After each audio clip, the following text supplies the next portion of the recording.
Hi my loves, my name is Noma Kosi. To those who don't know me, I'm a YouTuber. So today I decided to come back with part 2 of the story of my life.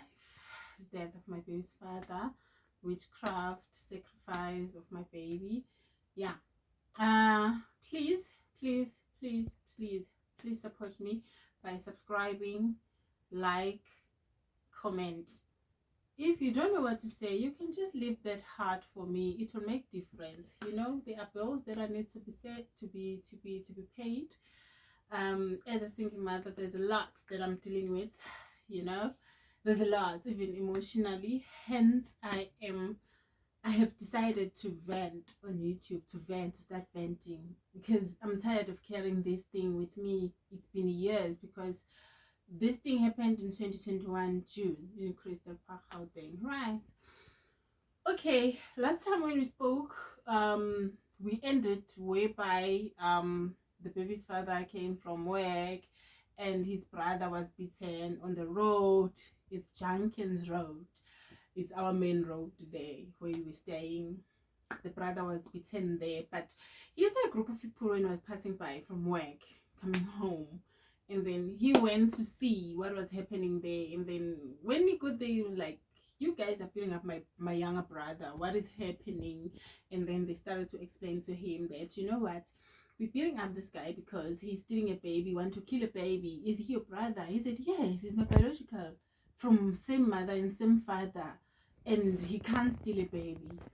They said, yeah, he stole your baby. It means he stole your baby from the mother there in your home. And then he was running towards the forest. Hence, you see us here. He was so shocked, you guys. They told him all the story, that when they were beating him up, he confessed that he's taking the baby to the forest. The witch doctor is there. The witch doctor is waiting for him there. They will slaughter the baby, and they will take the blood of the baby, and then they will take some body parts. He's taking all those to Ukumbu. Yeah, you guys. And then when they asked him, who are you going with, he said, I will go with the witch doctor. I'm sent by the family. So he was shocked like that. He mentioned his mother, and but then it's something that we can never be sure of. We don't know what was going on. We were also shocked. Hence, I'm here to vent out of what I have seen, out of the traumatic experience that I have been through. But I'm not here to judge anyone. God is the judge, and whoever that is responsible for everything that had happened in our lives, I believe that God is judging them. I believe that God is dealing with them now, because I believe in God strongly. Even that day I was saved by the prayer. Okay, so we went home. Okay, he came and then he told me the story, and then he said, let us go to police station and open the case, tell them our side of the story. He said to me, he phoned the van, he phoned the police. He went to the police station with a van, right? I don't know whether it was for arrest or what. So me and him, we went to the nearest police station, Crystal Park police station. We left the baby with the nanny. We went. When we get there, we told our side of the story. And then the police advised us that we should we should do a protection order against him, because now he is dangerous. So we've shown him the bruises where he touched me. For me, I don't know whether he was touching me or what, but the time when it was happening, it felt like he's touching me. I've never felt the pain of beating up, but I had bruises on my thigh and on my leg. So I think here is when I fell, but here on the thighs I had bruises, like, when you were beaten up with a stick here. So we showed the police. They said this is a GBV, we can open up a case against him for this, but let's just do a protection order and make sure he doesn't step his foot in our place, because now he's dangerous. It means he's an enemy. Okay, we were so tired. Can you imagine? We were from work. Okay, we went home. We didn't sleep that night, I don't want to lie. We were just resting on the bed, just looking at each other. We didn't even know what to talk about. We were all so shocked. All right, and then the following day we went to take the protection order forms. He went because I was so powerless. I phoned at work. I told them I'm not gonna be able to work, I'm going through something, you know. He went and took the protection order papers, and then we filled them. Then we had to deliver them. Yeah, if I remember very well, we delivered them. I don't quite remember what happened there, but there in court they also saved him with the same paper, the copy. Right, because we filled them and then we took it back, but we're remaining with a copy. That's what I remember. But they saved him. They told us that day, even though I don't remember after how many days, but they phoned. They told us that they have saved them with the protection order papers, because they were staying in, if you know Crystal Park in Benoni, there's Davidton and Twatwa. So our home was in Twatwa, the home where the parents staying, parents' home. So he was from home. So we gave their address. So they saved with the protection order, and then few days after this, I think it was after a day or two, now I was going to work, because now we were stressing up. This thing was too much on both of us. It was too much, I don't want to lie. Our brains were not functioning well. Now we had to try and protect the baby, especially the baby, because she was the one dead, you know. We had to look for another nanny now, not the one that is known. We had to look for another nanny, find another nanny that we're not gonna tell anyone about. I don't know it was gonna be for how long, but for that time, so that we can go back to work. We asked people, we went nearby my work. We found a nanny just nearby my work, a walking distance, just near, very near. There was a flat near my work where I was working. We found someone, an old lady. We spoke to her, but we didn't tell the whole story, you know. We just told her that we're looking for a nanny. We are so stranded and desperate. And then she said, oh, okay, it's fine, I'm looking after 2 kids, and then it means yours is going to be the third one, so I'm going to look after 3 kids, and these other 2, their mothers are knocking off early around 4. Yours, it's gonna be the money, you know. She's gonna charge us more because I'm working 7 to 7 shift. I'm a nurse. But sometimes when he knocks off early, he would go and fetch the baby. So that is how we were working. Or if he is going to knock in at 2, then he will go with the baby and leave her there. Then at 7, I will knock off and take the baby. That is how we were working. Right. Because now we were not feeling safe if the baby is not around us, is not on our hands, you know. So hence I have, you know, suggested that no, we must get a nanny next where I am working, so that if should anything happens, it will be easy for me to go there, you know. So we found the nanny, the baby stays there.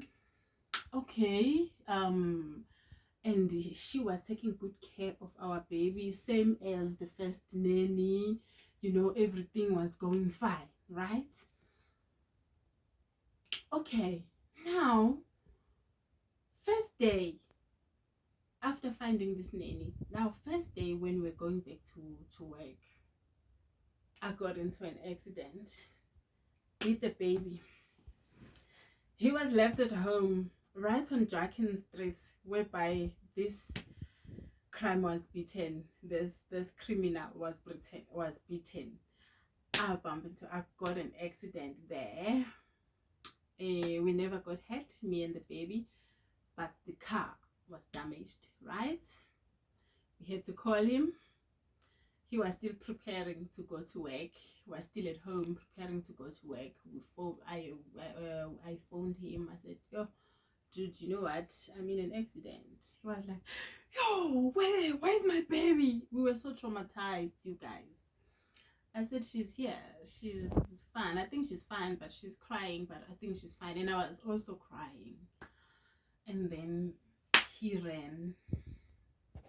He shouted, my nanny came. I phoned her, please come and help. I'm not sure whether we find or was the old nanny now, the one that we took the baby from, because we wanted the baby to be taken care of by an anonymous nanny now, remember? So she came. She was very supportive. They came both. Okay, they helped us. Whatever the scene, the police came. He was also the traffic cop, so he was there. We took care of they took care of everything. Then he took us home, me, baby, and the nanny. We went home, and then he said to me, we were just speaking, and then he said, you know what, Mama, let's just go for a counseling. I think we are not fine. Even the accident that you were in, I think we're not fine, really, and it's not safe for us to sit behind the steering wheel and drive. We are still traumatized of what is happening. Then I said, but if we go for a counseling, we also need to work. We also need to function. The bills need to be paid. The baby needs to be taken care of, you know? The nannies and everything. Everything needs money. So how are we going to do? I think we'll find that along the way, how we're doing it, you know? And at that time, we didn't open the case yet, because now you see things were happening, problem after problem, problem after problem. Okay, we towed the car, we went to fix the car, and then the following day, I phoned at work again, said, now I'm in a car accident, I cannot come to work again. They were like, what is happening with you? I said, I'll explain everything when I come back. So I stayed home. We went to the doctor. We were fine. I stayed home, I think, about 4 or 5 days after the accident. And then we had to work. We had to function. Had to go back to work. We continued with that nanny. Few days after that, I think all these things that I'm talking about, they happened within a week. We woke up at night around 2 a.m. The whole house was burning, smelling. We couldn't breathe. The baby was sleeping in her room.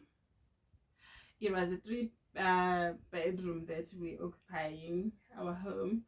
The kitchen was far there. So yeah, we have never been so traumatized, you guys. The whole house was on fire. He crawled with his knees to the baby's room. He took the baby. Fortunately, the baby was still fine, but the fire was burning. Even in the ceiling board was starting to burn from our room. So it was hot. I've never had such temperature in my body. It was hot. I could feel this. My liver is boiling inside. I could feel. Right, he crawled. He went to the baby's room. Fortunately, when it was burning, the geyser bursted, and then the water sprinkled the baby's room, so the fire couldn't burn that much in her room. But kitchen, bathrooms, toilets, bedroom was burning like hell. We couldn't even get in. Okay, he brought the baby, and then he said, Mama, take off the gown, take off, because I was now wearing the gown. Even me, my mind was not functioning. I didn't know what to do, you know. And they said, no, don't put on the gowns, it will catch the fire. Just sit there. And then he removed the clothes from the baby, and then he gave the baby to me. Then I sat there with the baby. He brought water. I don't know where he took that water, because everything was fire, what I saw. I brought water with a jug. So I remember me sipping this water with a jug, sipping and sipping and sipping this water with a jug. Me and the baby, now we are naked. And then he gave me a gun. He said, Mama, okay, try and shoot the battle guards from the windows. Just try and shoot the battle guards. Put the baby down. Try and shoot the battle guards, so that at least maybe we can open the windows and try to escape. I'm going to the spare room. I'm going there to search for something that I can get, maybe to hit the battle guards, you know. He went.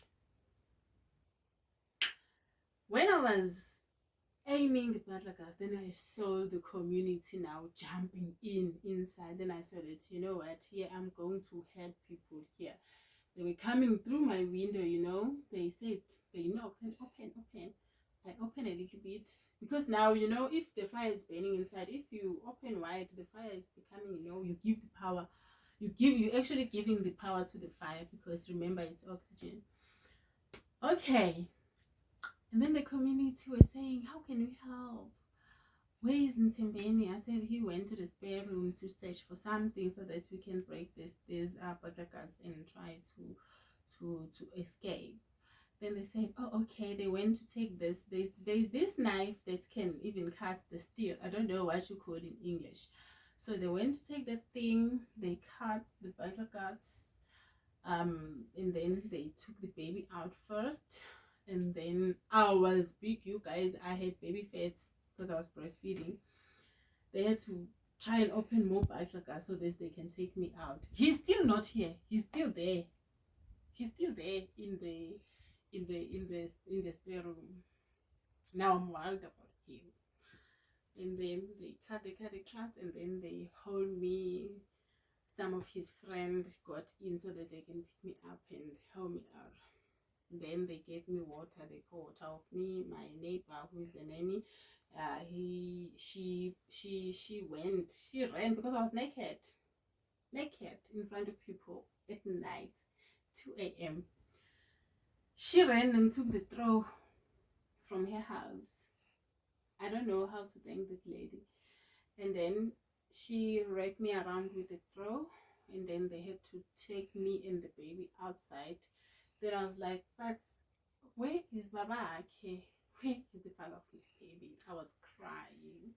They said, no, don't worry. Go and sit outside with the baby. We're going to try and go in.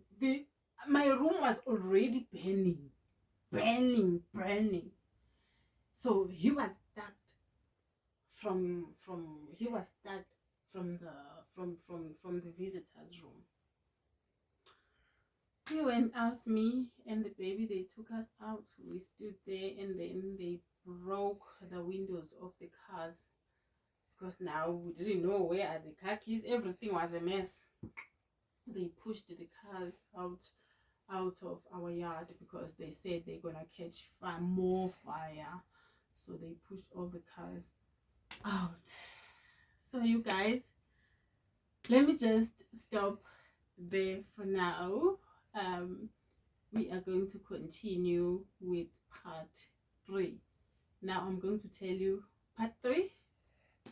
I'm going to tell you, you're gonna know what happened to Babake, my baby's father, in the visitor's room, where he went to fetch something to come and try break the windows.